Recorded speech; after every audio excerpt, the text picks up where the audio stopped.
Assalamualaikum warahmatullahi wabarakatuh. Sampurasun mugia rahayu sabiluman.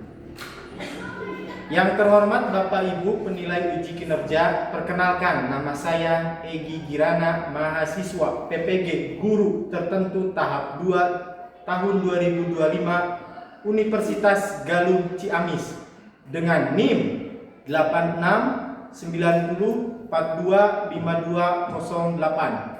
Saya akan melaksanakan uji kinerja di SMKS 2 Miftahul Huda Jatinegara, tepatnya di kelas 10 mata pelajaran sejarah dengan materi peradaban Hindu-Buddha. Sekian dan terima kasih. Selamat menyaksikan. Wassalamualaikum warahmatullahi wabarakatuh. Assalamualaikum.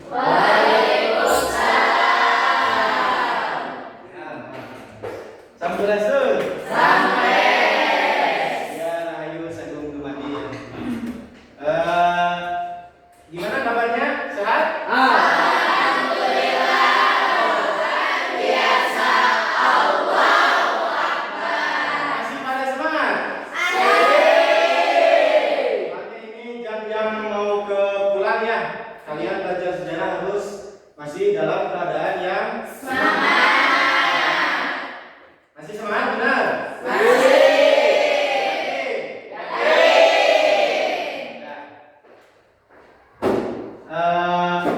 Sebelum kita belajar, marilah kita berdoa. Berdoa dipimpin oleh saudara Yusuf.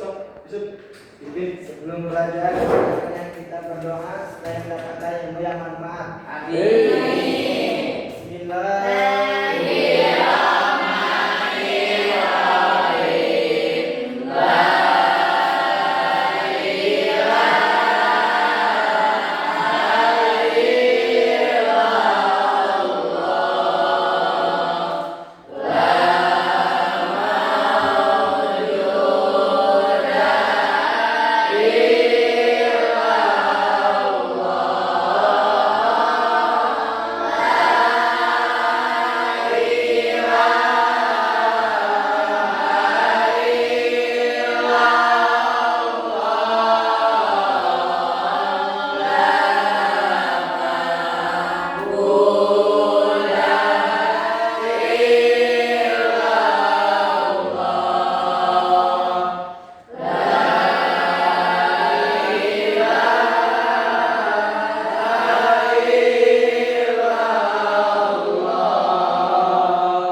Bapak absen dulu ya. Saudari Anggi, terus saudara Alia, terus saudara Nikut, terus saudara Ananda,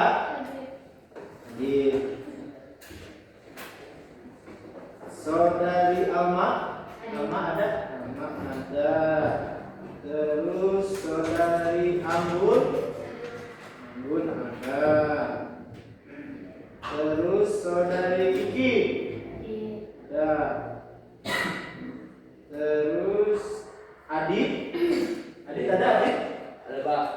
Ya, Adil.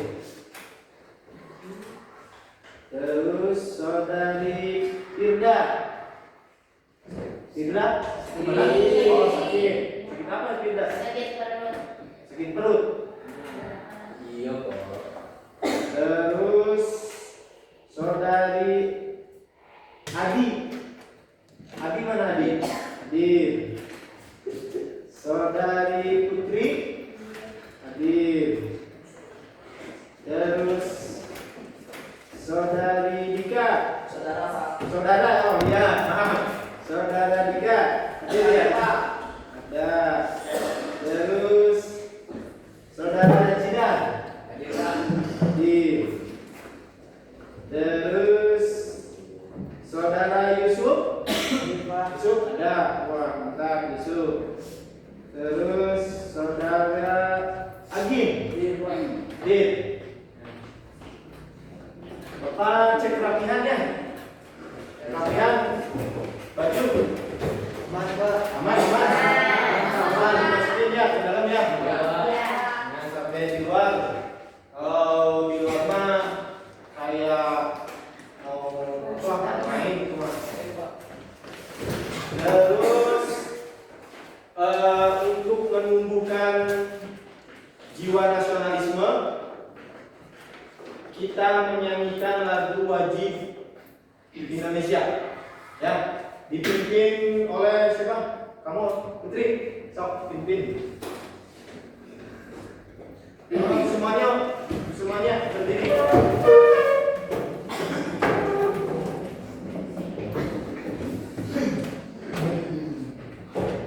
Hiduplah Indonesia Raya.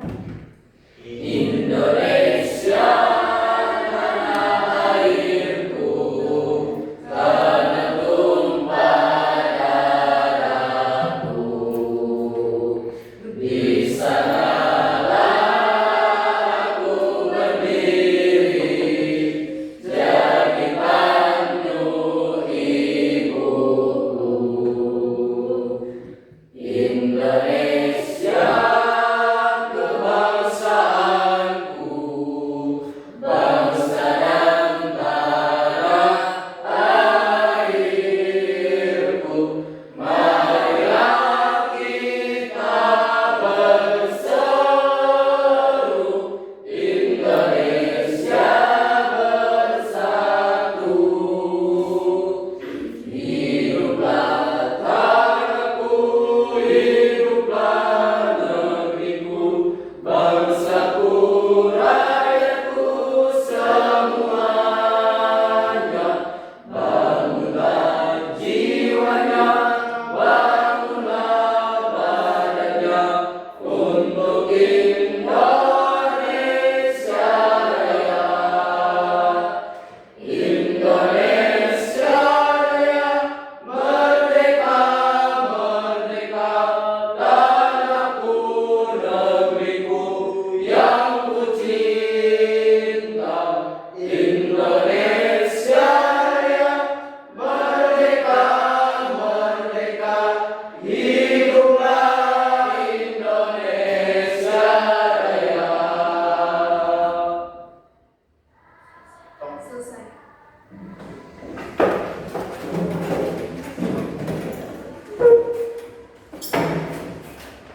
Nah, anak-anak, semangat setelah menyanyikan lagu kebangsaan. Mudah-mudahan kalian timbul jiwa nasionalismenya, cinta terhadap Indonesia. Sebelum memulai pelajaran, mari kita hash breaking dulu supaya menambah kalian bersemangat untuk belajar ya. Sok dipimpin mau sama bapak atau sama kalian? Wah, kalian sama Yusuf pokoknya udah ini ya. Masuk Pak, mantap. Udah berdiri ya sepertinya. Berdiri. Tepuk satu. Tepuk dua. Tepuk tiga. Tepuk empat. Tepuk lima.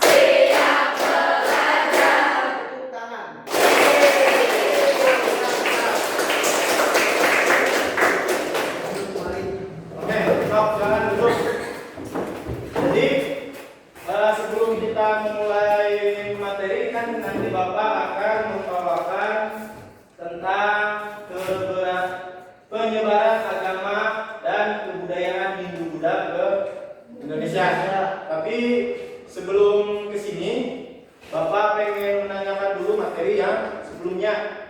Apa sih yang materi yang kemarin kita bahas minggu kemarin? Ada yang tahu? Apa? Manusia purba. Oh, manusia berubah. Ada lagi? Cara kehidupan masyarakat praaksara. Corak kehidupan masyarakat Aksara. apa kamu Sob? Perkembangan teknologi. Perkembangan Teknologi. teknologi apa lihat? Asal usul nenek moyang Indonesia, Pak. Asal usul nenek moyang Indonesia. Jadi kita kemarin ngebahas tentang manusia purba. Baik, Bapak ulas sedikit lagi ya supaya kalian mengingat pelajaran yang kemarin. Jadi manusia purba itu kemarin kita ada yang namanya Meganthropus, Paleojacarticus, terus kita kan Erectus. Nah, ngomong-ngomong, kalian kalau semangat belajar keluarin dong buku. Nggak sampai lupa gimana. Nih kalian jiwanya udah berontak-ontak pengen pulang ya. Iya, Pak. Tapi ya harus semangat dulu lah pelajaran sejarah, karena pelajaran sejarah itu apa? Pelajaran yang harus kalian minati. Jangan lupakan sejarah. Jas merah ya. Terus apa lagi tadi Meganthropus. Terus Pithecanthropus. Terus ada lagi Homo sapiens. Terus kita membahas gimana sih manusia purba bisa bertahan hidup di hutan. Gimana cara hidupnya, ada yang nomaden, ada juga yang air, ada yang berpindah-pindah dan ada yang tetap. Kalau yang tetap biasanya tinggal di dekat dengan sumber air, misalkan di gua, di hutan.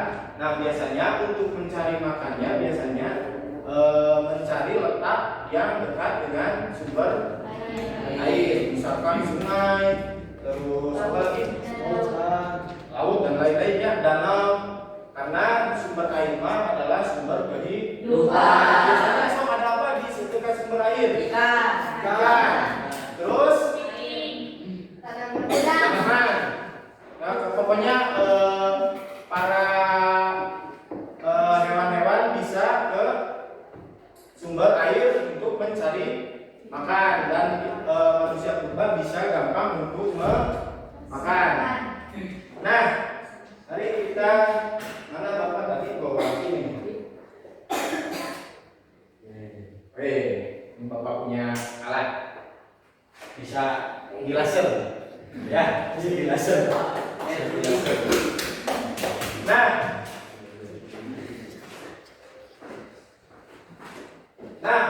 Bapak punya pertanyaan nih.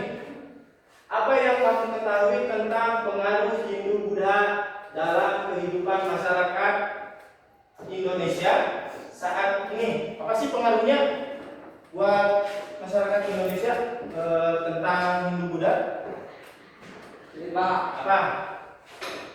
dijadikannya sebagai wisata saat ini, Pak. Contohnya seperti Candi Borobudur. Nah, dijadikannya tempat wisata karena merupakan daya tarik.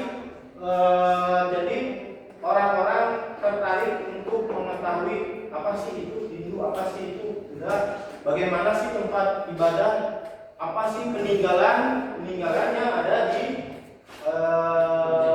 tadi ada relik yang kita perlu bahas, terus ada alternatif antara budaya Indonesia dan budaya India. Terus bagaimana sistem pemerintahan pada masa kerajaan Hindu-Buddha? Nah, masih kerajaan. Jadi zaman dulu tuh nanti kita bahas ada yang namanya teori masuknya Hindu-Buddha ke Indonesia, dan nanti sistem-sistem pemerintahan di kita teh menganut agama Hindu atau Buddha, dan di kita dibentuk yang namanya kerajaan. Misalkan contoh di kerajaan di kita teh dulu yang pernah ada apa?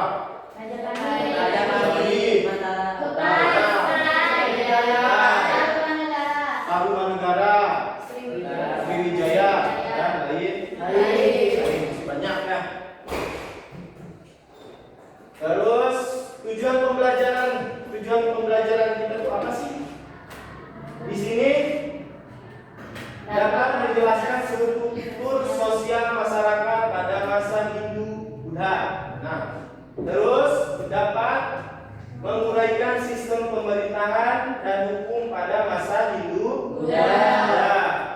Terus yang ketiga dapat mendeskripsikan kehidupan, ekonomi, budaya dan kepercayaan masyarakat pada masa tersebut. Oke. Nah, sebelum itu Bapak mempunyai video agar kalian simak nanti supaya kalian lebih paham terhadap materi Hindu Buddha. Bapak akan mulai, nanti kalian bisa kalau setelah melihat video ini penasaran, bikin pertanyaan, mau dilempar ke teman, mau dijawab sendiri atau mau ditanyakan ke Bapak, boleh ya. Nanti kita diskusikan. Dan dulu kalau video Bapak sistemnya di sini.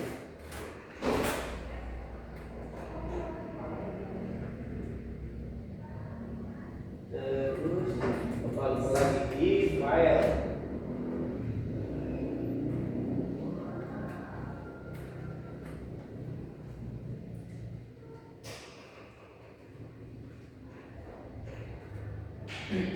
Sok dilihat.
Oke, video selesai.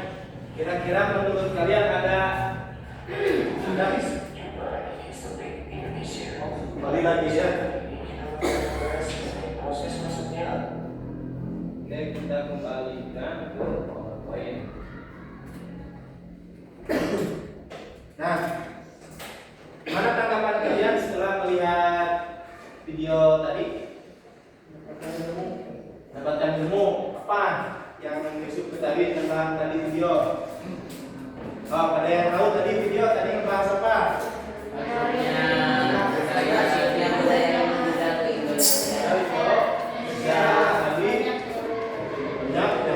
Tadi dijelaskan ada yang tadi bilang mana, terus sama teori arus balik. Oke, kita lanjut ke PowerPoint dulu ya. Nah, pengertian masa kerajaan Hindu-Buddha di Indonesia dimulai sekitar abad ke-4 hingga ke-15. Nah, di sini tuh awal masuknya, terus nanti di abad-abad sini tuh barulah datang Islam masuk ke Nusantara. Itu kita bahas dulu tentang Hindu-Buddha masuk ke Indonesia. Pengaruh Hindu-Buddha masuk melalui perdagangan, perkawinan, dan misi keagamaan. Pengaruh kerajaan besar seperti Kutai, Tarumanegara, Sriwijaya, dan Mataram kuno. Oke, jadi gini, kita membahas Hindu-Buddha.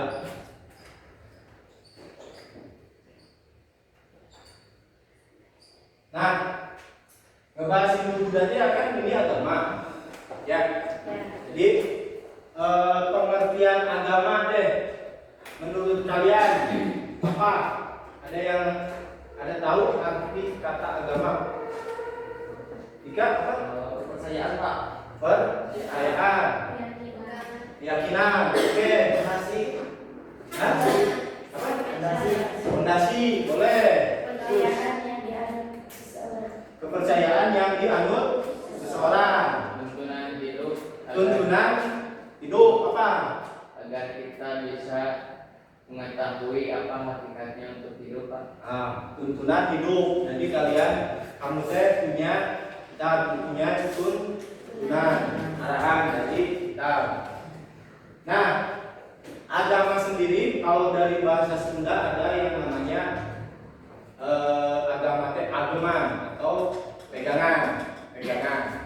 Nah, kalau dari kata agama dibagi menjadi dua tuh ada A sama gama.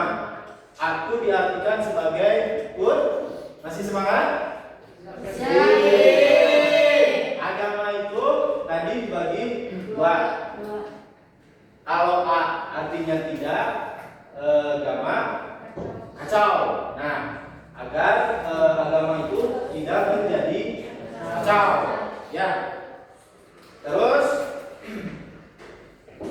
kita membahas Hindu-Buddha. Hindu-Buddha ini masuk ke Indonesia tuh tadi ada beberapa teori. Yang pertama ada teori Brahmana.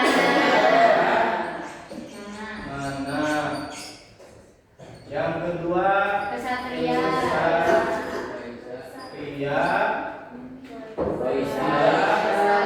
Waisa,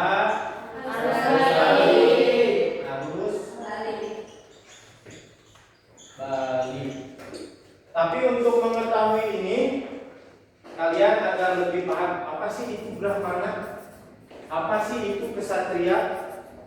Apa sih itu waisa dan apa sih itu arus balik? Nah, kembali lagi ke belakang. Jadi zaman dulu agama Hindu Buddha itu adalah proses dari budaya atau asimilasi hingga membentuk yang namanya agama Buddha. Dulu itu ada di Sungai Gangga di dataran Indus, terciptalah yang namanya agama. Nah, terus bangsa Arya dan bangsa Dravida itu menyatu sehingga membentuk agama. Nanti ada yang namanya sistem kasta atau catur warna ini atau disebut warna. Di sini ada yang namanya Brahmana, kedua Ksatria, ketiga ada Waisa, dan yang keempat ada yang namanya Sudra. Jadi sistem ini diciptakan digolong-golongkan bangsa Arya itu di 3 golongan ini. Bangsa Arya golongan ini. Bangsa Arya. Nah, kalau Sudra di Sudra itu bukan golongan bangsa Arya. Nah, terus mereka disatukan. Nah, kalau misalkan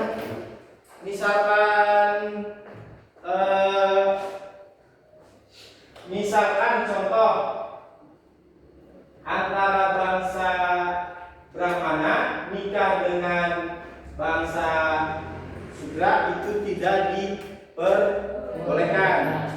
Karena kenapa? Nanti bisa tercampur dan itu sangat dihindari. Jikalau ada yang memaksa itu disebut paria. Nah, lanjut.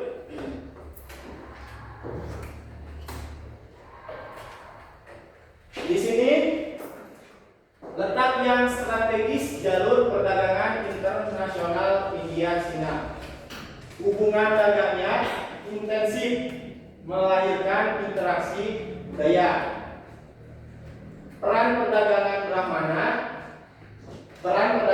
Brahmana dan pendeta India dalam membawa ajaran Hindu Buddha. Terus munculnya alkulturasi budaya lokal dan kepercayaan animisme dan dinamisme. Apa sih itu animisme? Kita sudah membahas di waktu pelajaran sebelumnya. Kalau animisme itu apa? Animisme ada yang tahu? Waktu kita belajar manusia purba, masa kalian lupa masih semangat? Iya, kalian sudah loyo. Animisme, kalau Bapak ulang lagi ya, animisme adalah percaya terhadap roh nenek moyang. Kalau dinamisme Tidak percaya terhadap benda. Nah, lanjut. Jadi itu nanti ada sistem alkulturasi terhadap kebudayaan Indonesia dan kebudayaan yang dibawa dari Hindu. Nah, struktur sosial masyarakat. Pertama, golongan Brahmana. Di sini golongan Brahmana, pendeta, pemuka agama Hindu Buddha. Jadi kalau di Muslimah ada yang namanya Ustaz, terus ada yang namanya Kiai, terus Gus, Ajengan. Nah, kalau di agama Hindu ada yang namanya disebut namanya Brahmana. Terus yang kedua ini adalah golongan kesatria. Golongan kesatria itu pada kerajaan atau disebut raja atau prajurit. Nah, yang ketiga ini adalah golongan sudra. Sudra ini adalah para pedagang. Para pedagang, kalau Waisya disebutnya adalah kaum buruh, orang pekerja buruh. Lanjut.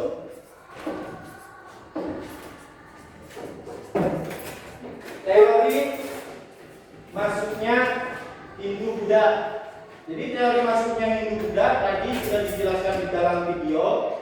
Ada 4. Yang pertama teori Brahmana. Teori Brahmana itu meyakini bahwa para orang-orang Nusantara menganut agama Hindu dan Buddha karena teori Brahmana. Dan Duma diyakini bahwa penyebaran agama Hindu atau Buddha disebarkan oleh kaum Brahmana, ya, oleh kaum Brahmana karena diyakini zaman dahulu bahwa Brahmana ini orang yang sudah mendalami ilmu tentang agama Hindu dan orang yang bisa membaca kitab Weda. Nah, terus yang kedua ada teori kesatria.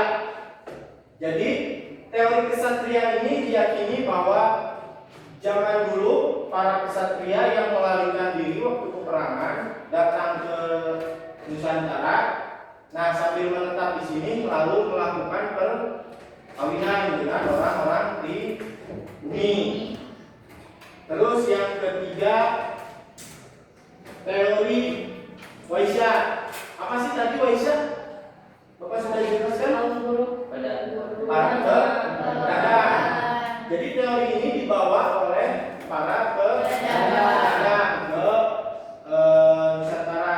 Nah, tadi dijelaskan juga di video karena kepulangannya untuk kembali lagi ke India menunggu waktu cukup lama, menunggu angin. Jadi mereka menetap dulu di Indonesia atau di Nusantara dan melakukan tadi perkawinan dan sekalian perdagangan. Itu yang bisa disebut teori Waisya dari perdagangan. Ada juga yang terakhir adalah teori arus balik. Nah, teori arus balik ini diyakini bahwa orang-orang Indonesia juga dianggap pintar, tidak serta-merta menerima karena apa? Orang dari India masuk lalu menerima, tapi ada juga yang disebutkan teori arus balik. Jadi orang Indonesia belajar agama Hindu ke India. Setelah belajar bertahun-tahun lalu kembali lagi ke Indonesia lalu menyebarkan agama Hindu. Oke. Nah, sistem pemerintahan ini dipimpin oleh raja yang dianggap titisan dewa. Pusat pemerintahan ada di istana dan didukung oleh penasehat serta pejabat kerajaan. Jadi raja itu ada di penasehatnya kayak seperti demokrasi sekarang. Terus hukum berdasarkan dharma, ajaran agama dan adat istiadat. Wilayah kerajaan dibagi menjadi daerah kecil yang dipimpin oleh kepala daerah.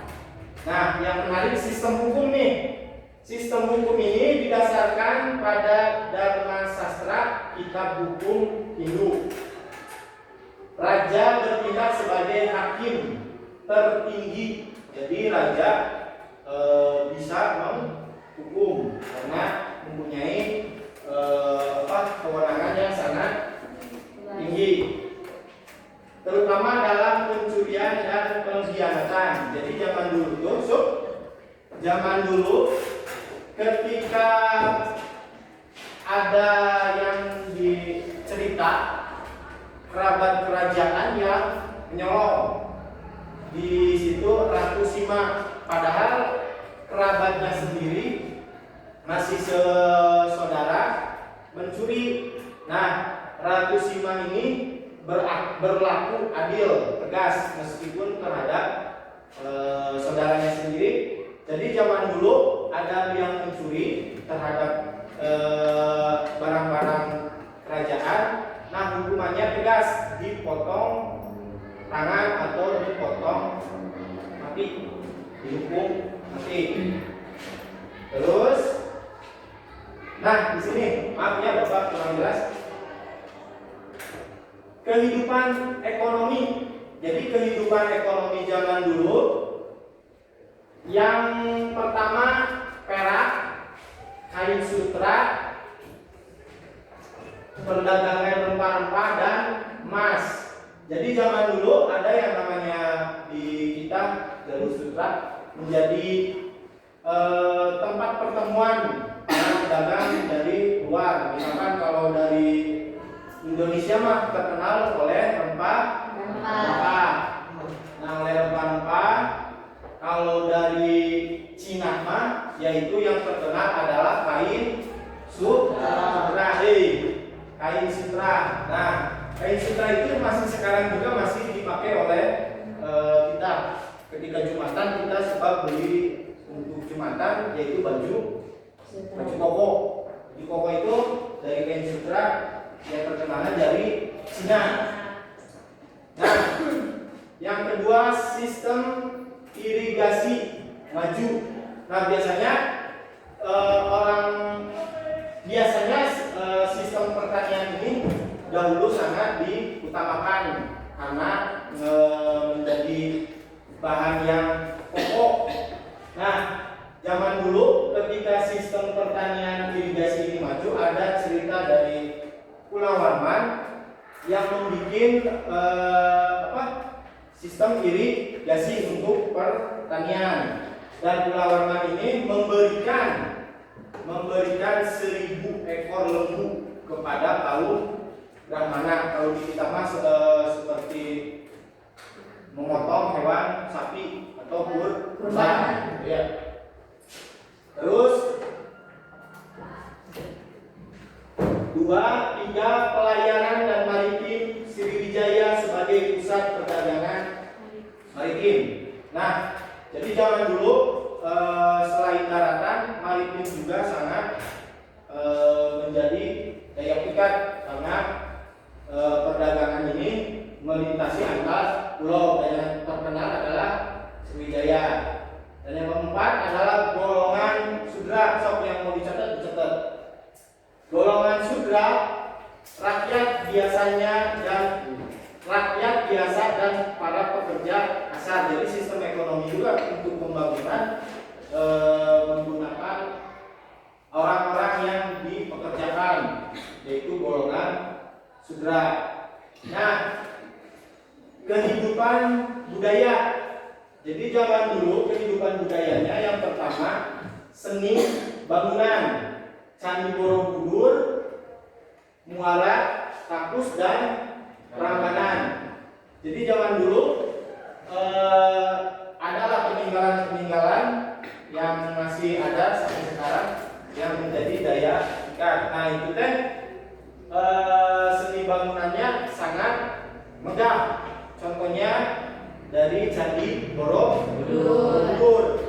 Nah, Candi Borobudur itu adalah pergabungan antara budaya Hindu dan Nusantara. Nah, itu disatukan menjadi akulturasikan menjadi satu bangunan yang sangat indah, yaitu Borobudur. Apa sih yang disatukan itu dari kebudayaan kita? Ada yang tahu dari Borobudur? kebudayaan yang ada di Candi Borobudur. Dari segi bangunannya apa? Kalau ada yang tahu? Membuat ukiran-ukiran. Membuat ukiran-ukiran. Nah, membuat ukiran-ukiran di relief-relief itu Candi Borobudur sudah ada kehidupan yang dideskripsikan di dalam relief. Terus di relief itu ada yang bermain gamelan, terus ada burung merpati, terus ada apa lagi dan apa yang ada di relief yang kalian ketemukan. Di sini ada yang pernah ke Borobudur? Belum ya semua? Ada yang pernah? Belum. Jika pernah? Belum Pak. Belum. Ya mudah-mudahan nanti kita bisa ke sana untuk belajar. Nah, kebudayaan dari Indonesia kan pada masa zaman purba mengenal sistem kepercayaan ada yang namanya punden berundang. Jadi punden berundang ini tangga yang semakin ke atas diyakini oleh manusia purba bahwa semakin ke atas semakin dekat dengan Tuhan. Nah, terdapat di Candi Borobudur juga kan semakin atas. Nah, kalau kebudayaan dari Hindunya adalah yang di atas Candi Borobudur apa tuh? Yupa.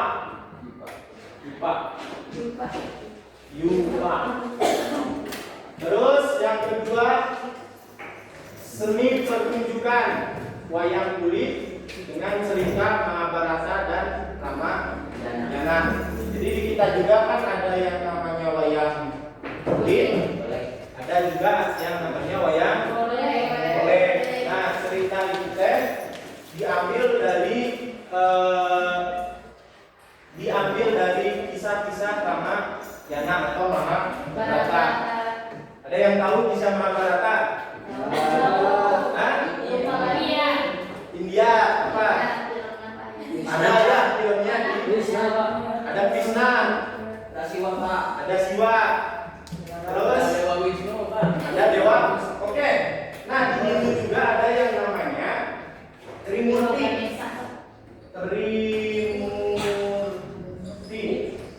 Nah, Trimurti ini teh ada yang namanya Dewa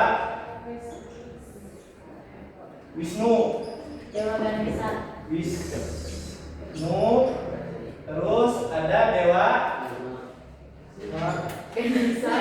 Siwa. Nah, kalau Ganesha sama ini nanti bapak terangin. Ada Siwa, Wisnu dan ada Dewa Brahma. Nah, Dewa Brahma bukan Dewa Brahma. Dewa Brahma ini adalah dewa pencipta yang menciptakan. Terus kalau Wisnu adalah dewa pemelihara. Nah, kalau Dewa Siwa adalah dewa perusak. Nah, di antara tiga ini mempunyai kendaraan. Nah, kalau Brahma mempunyai kendaraan yaitu seekor Soang, sapi. Nah, siapa tadi yang jawab sapi? Betul. Nah, dewa ini adalah yang mempunyai kendaraan sapi. Nah, kalau Dewa Wisnu mempunyai kendaraan apa?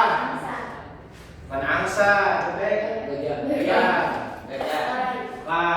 Oh, ada yang tahu? Kuda. Kuda? Bukan. Iya Pak. Yang bisa terbang. Burung. Nah, burung Raja Wali. Atau yang dikenal sekarang adalah burung Garuda. Ada patung yang tinggi dan di Bali Dewa Wisnu yang menaiki burung Raja Wali. Nah, itu juga cikal bakal burung Garuda. Dan ada Dewa Siwa. Nah, Dewa Siwa ini mempunyai kendaraan yang besar. Nah, kalau ada di perkampungan kayak kita bisa merusak apa sih? Gajah. Gajah. Nah, gajah ini bisa disebut Ganesha. Jadi di jalan di kita kan kalau di Bandung atau di daerah perkotaan ada yang namanya jalan Ganesha. Nah, suka ada dikasih patung gajah. Ini dari sini. Oke, lanjut lagi ke materi selanjutnya. Tadi kita sampai mana? Wayang ya. Nah, yang ketiga adalah sastra Kakawi dari Ramayana. Terus yang keempat sistem pendidikan. Sistem pendidikan ini Brahmana sebagai guru belajar di vihara atau mandala. Jadi tempat ibadahnya itu adalah vihara. Nah, kalau mandala ini ada diambil dari bahasa Sanskerta. Nah, kalau mandala ini kalau diartikan menjadi tempat, artinya tempat dalam bahasa Sanskerta ini adalah tempat. Lanjut.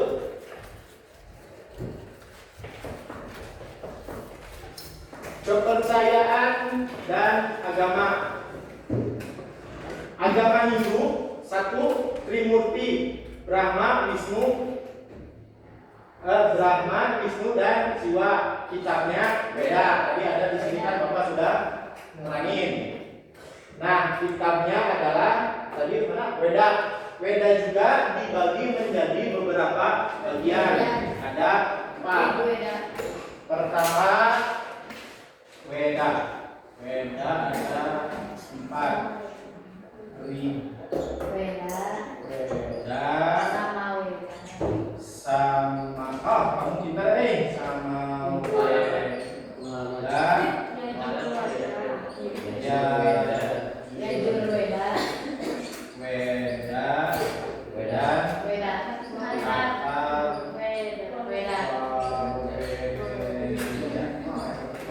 kayaknya kalian pengalaman tahu tentang agama.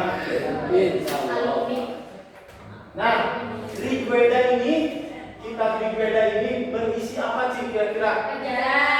Ajaran apa? Ajaran itu. Ajaran apa sih ajaran itu? Berisi tentang pujian. Samaweda berisi tentang puji-pujian yang bisa dinyanyikan ya. Terus Yajurveda berisi doa-doa.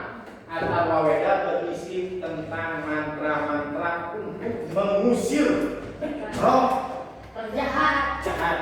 Nah, mereka juga mempercayai bahwa ada yang namanya roh jahat. Terus sinkretisme, perpaduan Hindu dan Buddha, misalnya di kerajaan Majapahit, berarti di Samputan, dan yang diaduk di Majapahit. Peninggalan sejarah ada yang namanya candi. Apa sih yang kalian tahu peninggalan candi yang ada di Nusantara? Borobudur, Prambanan. Terus apa lagi? Candi Jien. Nantilah kalian bikin. Terus ada yang namanya Candi Ratu Boko dan lain. Terus prasasti gunung. Nah, prasasti Kutai, Cialuken, Taruma, Negara. Di Jawa Barat juga ada peninggalan dari kerajaan-kerajaan yang menganut agama Hindu yang ada di Taruma Negara. Jadi zaman dulu juga ada raja di kita yang namanya Taruma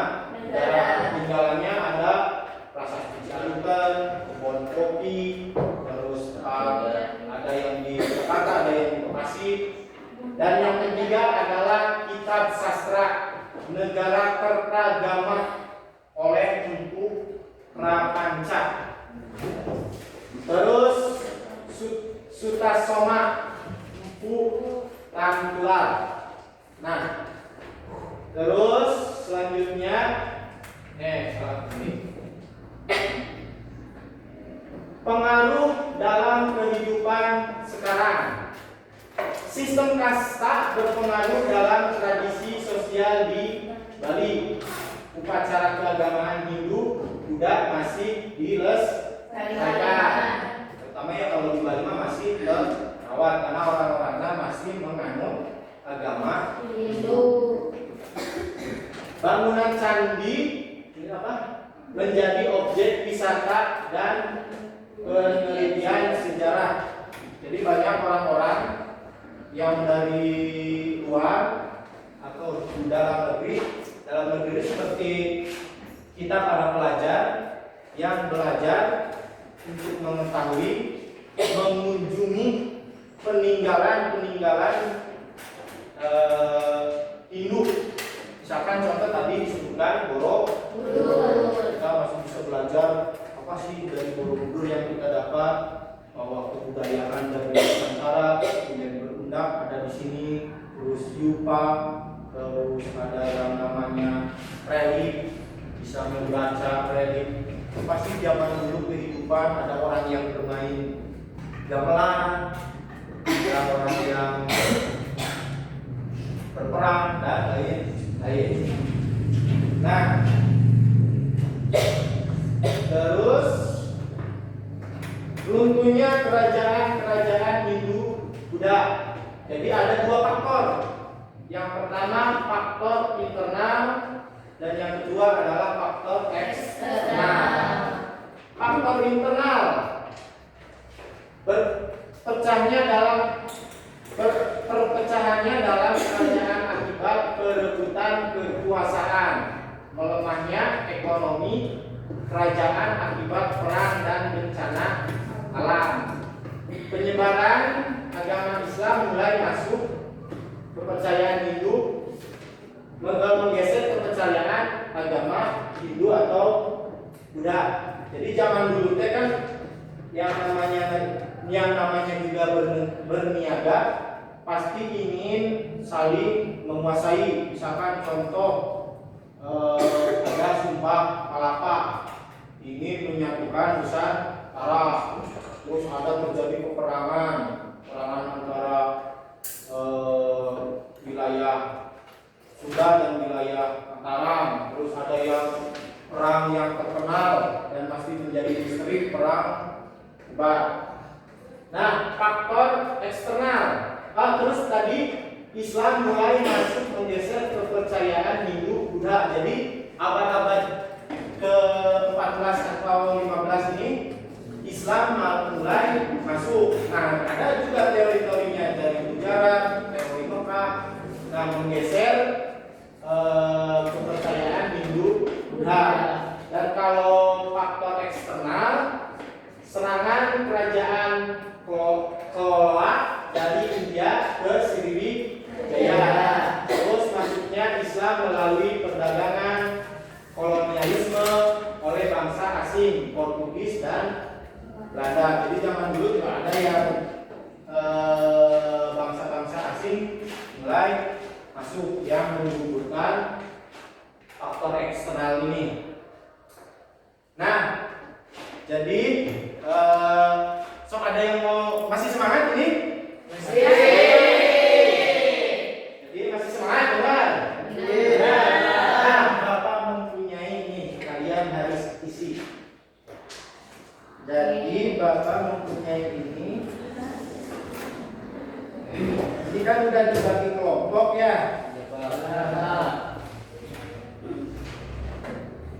Nah, lembar kerja peserta didik. Nah, nanti di sini kan kalian kelompok kasih nama kelompok. Ya, terus anggotanya tulis. Nanti buka bagian di sini ada permainan teka-teki silang. Ya, teka-teki silang. Nanti kalian baca di sini ada instruksi. Bacalah LKPD ini dengan cermat. Amati teka-teki pada LKPD, diskusikan dengan kelompok kalian. Ya, perhatikan. Diskusikan, terus tulis jawaban pada LKPD ini. Nanti tulis ya, di sini ada teka-teki silang. Setelah selesai mengerjakan, setiap kelompok mempresentasikan nanti di depan. Di depan presentasikan, kasih jawaban kalian yang ingin didiskusikan. Waktu pengisian 30 menit. Nah, sok. Semangat, masih semangat? Meskipun sore kalian masih tetap semangat. Sok.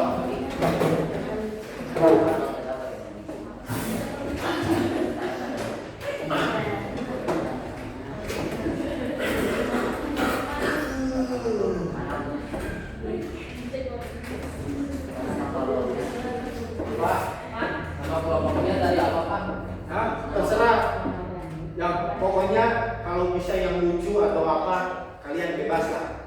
Mau dari nama-nama ini tadi namakan misalkan kelompok Dewa Wisnu atau kelompok Dewa Siwa atau kelompok Dewa Brahmana boleh. So, Dewa terserah kalian.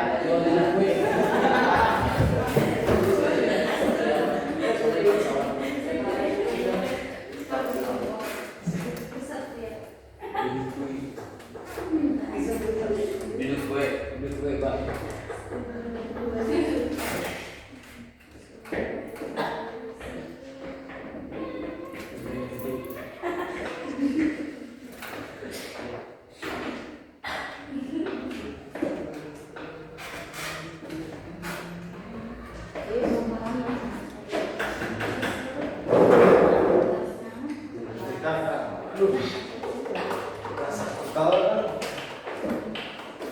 Sok buka LKPD-nya, sok diisi.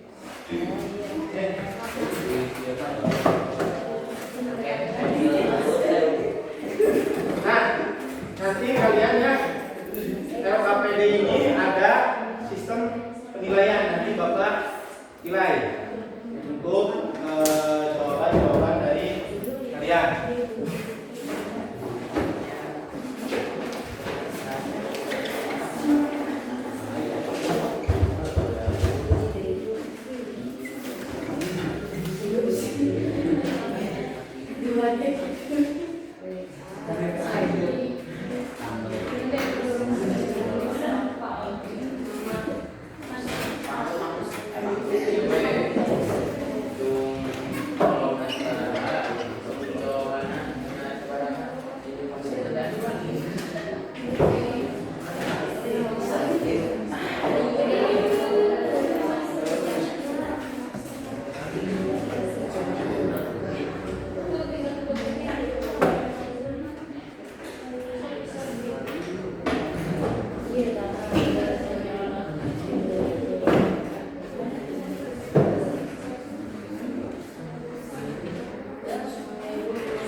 Ini kan kitanya ini kelompok ini kelompok ini.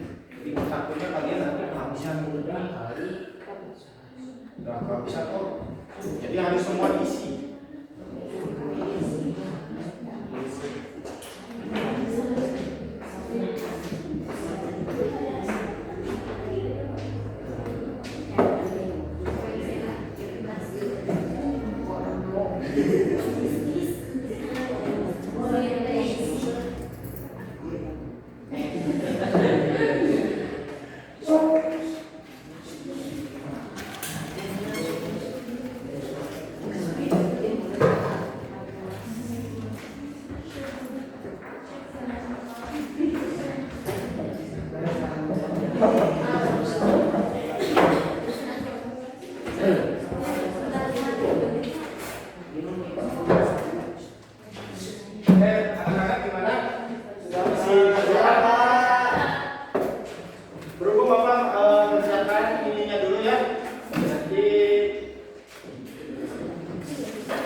Nomor 1 dari teka-teki sejarah yaitu Waisa. Apa itu Waisa?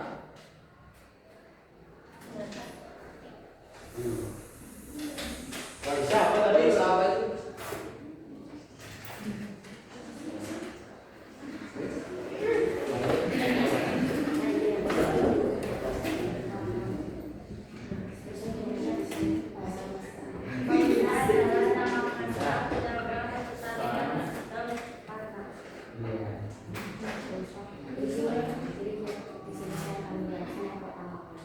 Terus nomor 3 ke bawah yaitu nomor 16 ke samping kanan yaitu Tarumanegara. Apa itu Tarumanegara? Tarumanegara adalah kerajaan awal di Jawa Barat yang meninggalkan prasasti di Sungai Kapuas. Nomor 14 ke bawah yaitu Kutai. Apa yang dimaksud dengan Kutai? Kerajaan tertua di Indonesia yang meninggalkan prasasti Jepang.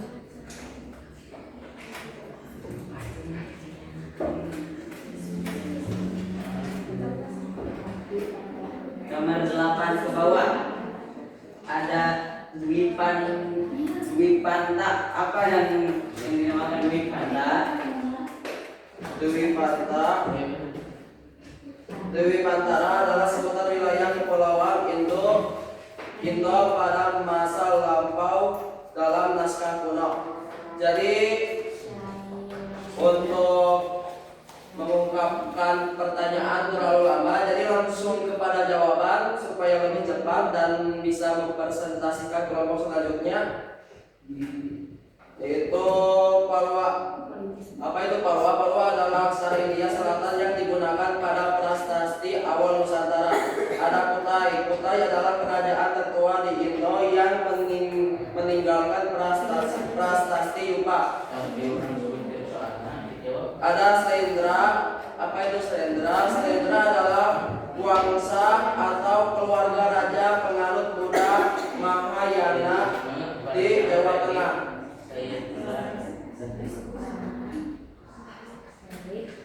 Sekian dari kami. Mohon maaf atas kesalahannya. Wassalamualaikum warahmatullahi wabarakatuh. Kasih tepuk tangan. Dikasih apa?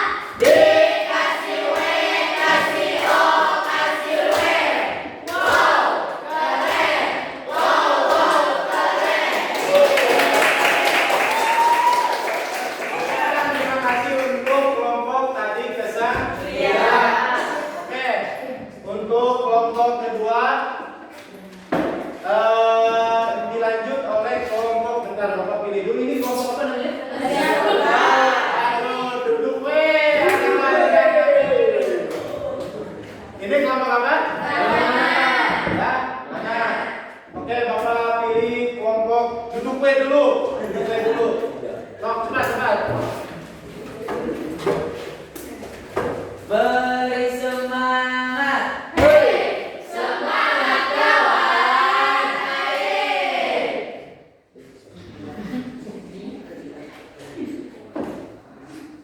Sok, dari sini. Bismillahirrahmanirrahim. Assalamualaikum warahmatullahi wabarakatuh. Waalaikumsalam warahmatullahi wabarakatuh. Perkenalkan, kami dari kelompok manusia purba. Nama saya Yusuf Saputra dan sebelah kanan saya Atin Ahmad Dida Sihajar dan sebelah kanan Agin ada saudari Gigi, sebelah kanan saudari Gigi ada Anggun dan ada Luke.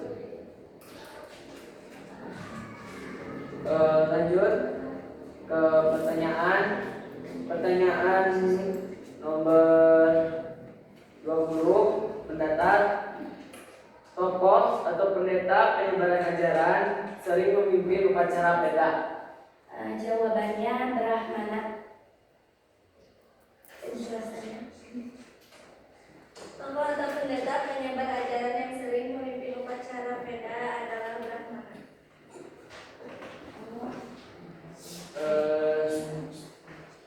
Terus pertanyaan nomor 4 mendatar. Sistem pengelompokan sosial dalam masyarakat Hindu, tentukan kota? Jawabannya karena dialah sistem pengelompokan sosial dalam masyarakat hidup.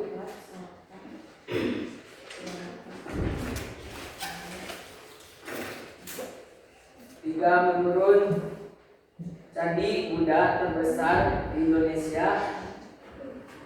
Jawabannya Borobudur.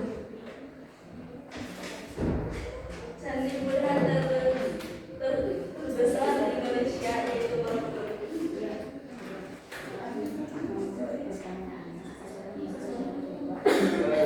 Satu, menurut nama kasta pedagang tani dalam warna hijab di Indonesia. Jawabannya adalah Waisak. 11, menurut bukti tertulis pada batu atau logam peninggalan sejarah. Disebut dengan prasasti. Sekian dari kami. Akhirul kalam. Wassalamualaikum warahmatullahi wabarakatuh. Waalaikumsalam warahmatullahi wabarakatuh.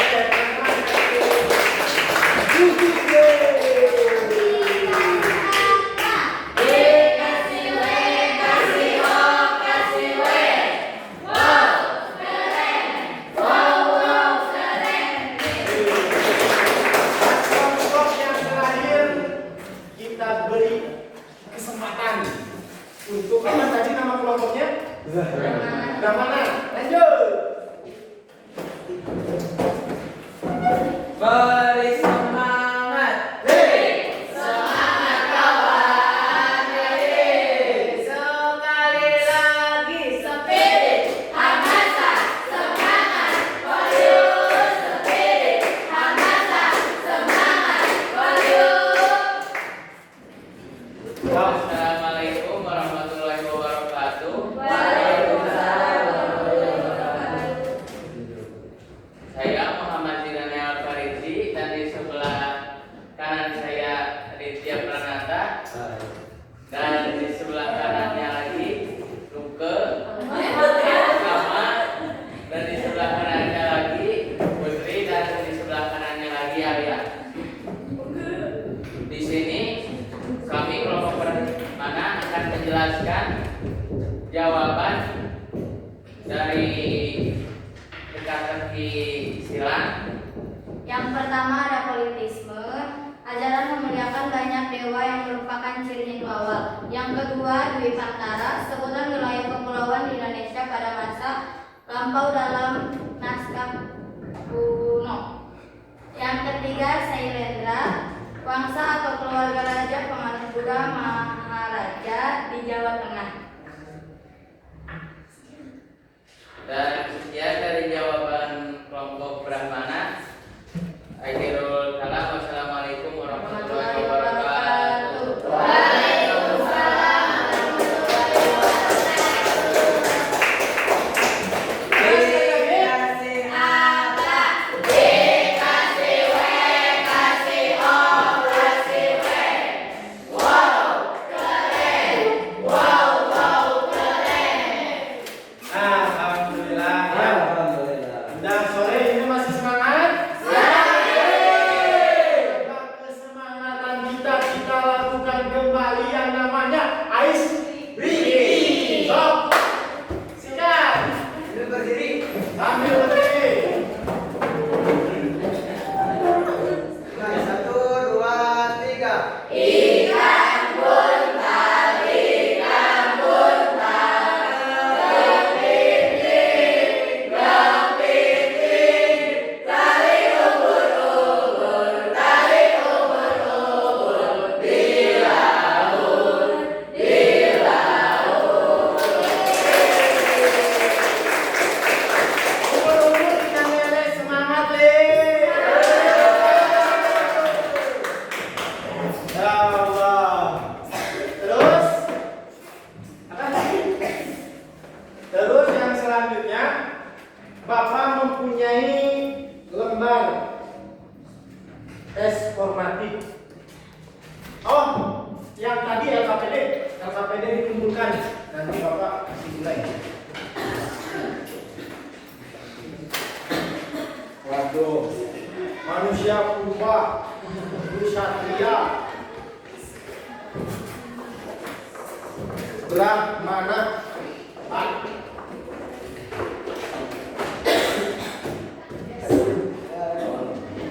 Meja Bapak berantakan. Nah, kira-kira kesimpulannya menurut kalian setelah pembelajaran tadi apa? Seru? Asik. Asik. Asik banget.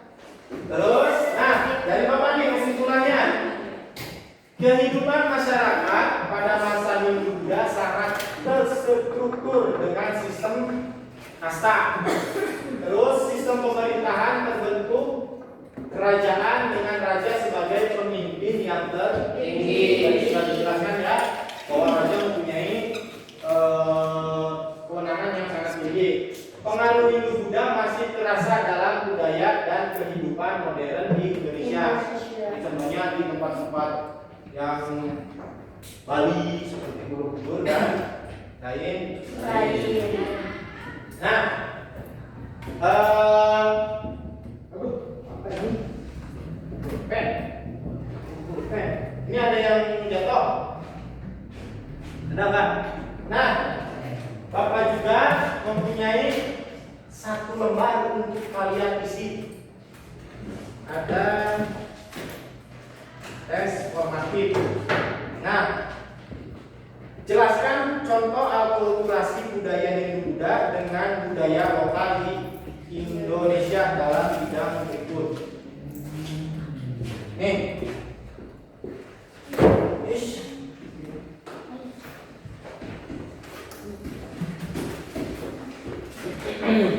Semangat susu mama.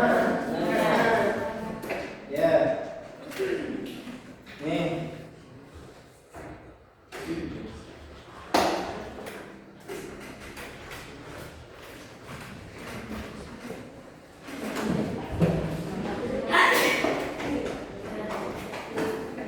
Ada yang melihat?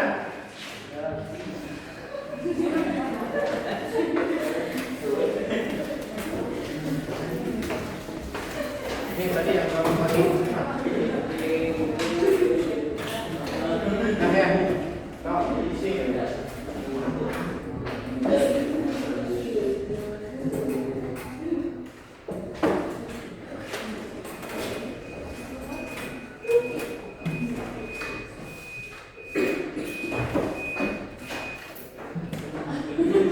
Susu, mama.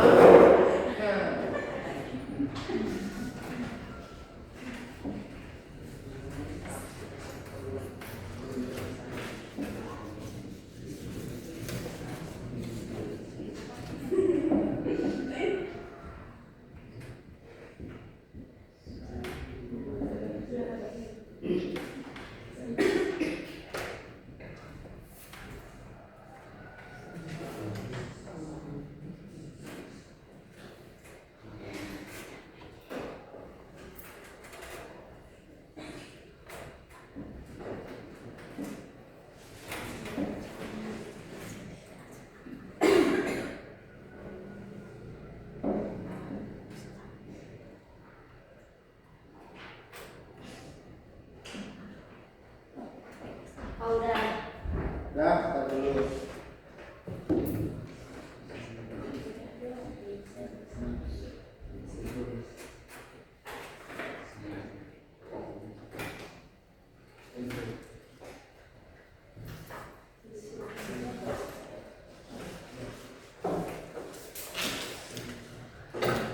Udah, Pak.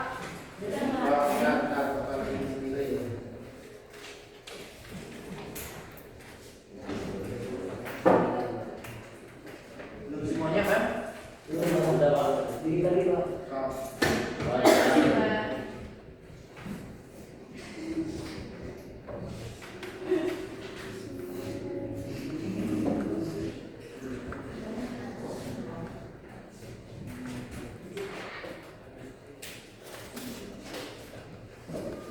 Kamu baik bisa nanti Bapak diambil.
Anda ketahui tentang tadi Brahmana? Brahmana adalah pemuka agama dari agama Hindu.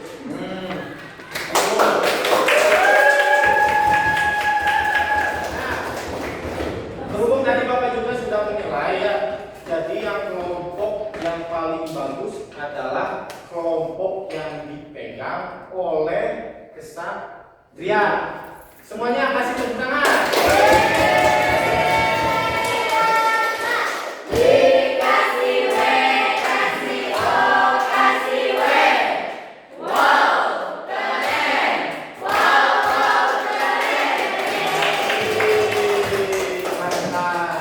Masih semangat? Masih. Masih semangat, benar? Masa? Iya.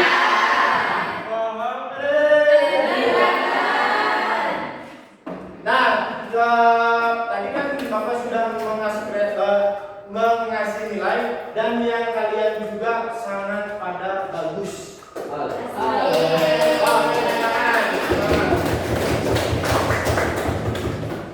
Terus,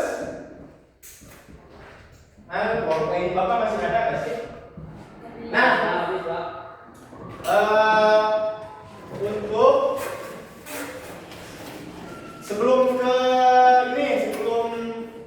nanti ke materi selanjutnya minggu depan, Bapak masih pengen nanya supaya kalian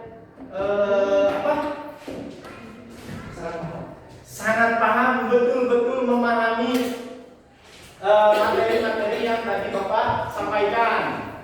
Bapak secara acak ya, kita tanya, apa itu Waisak?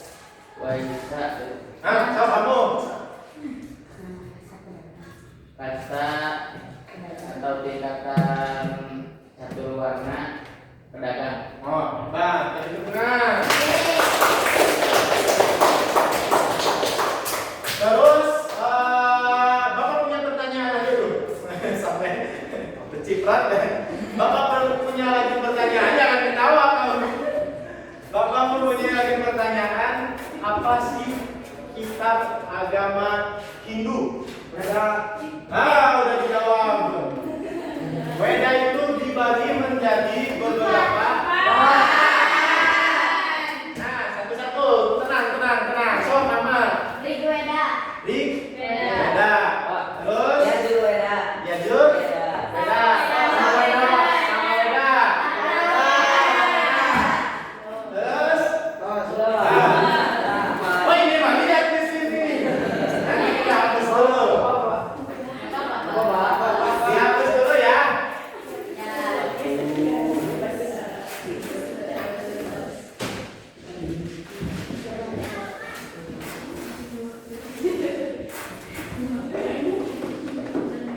Di dalam agama Hindu itu ada yang namanya Trimurti. Nah,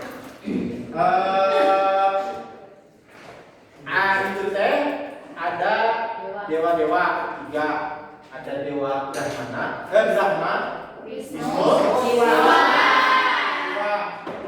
Nah, apa kendaraan dari dewa Wisnu?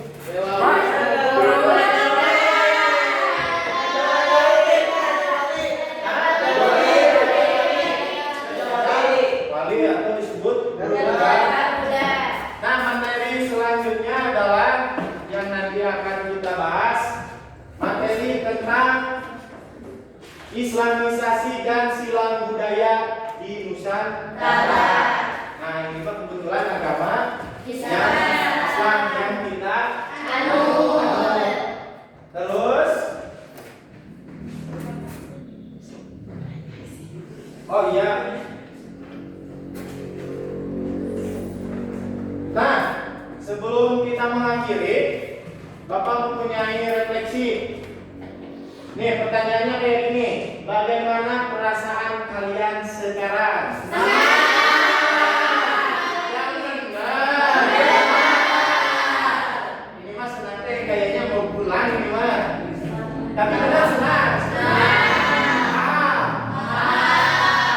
Terus yang kedua, bagaimana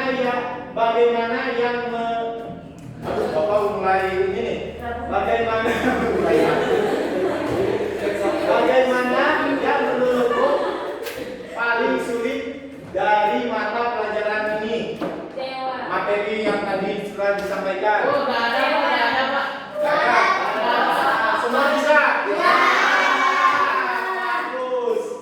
Nah, yang ketiga, apa yang akan kamu lakukan untuk memperbaiki hasil belajarmu? Lebih giat, semangat, lebih semangat lagi. Jangan sampai belajar sejarah itu ngantuk, biasanya suka ditunda di ini. Terus yang keempat, kepada siapa kamu akan meminta bantuan untuk memahami pelajaran ini? Kepada Bapak, oke, bisa. Yang terakhir, jika kamu diminta untuk memberi bintang 1 sampai 5, berapa bintang yang akan kamu berikan pada usaha yang telah kamu lakukan?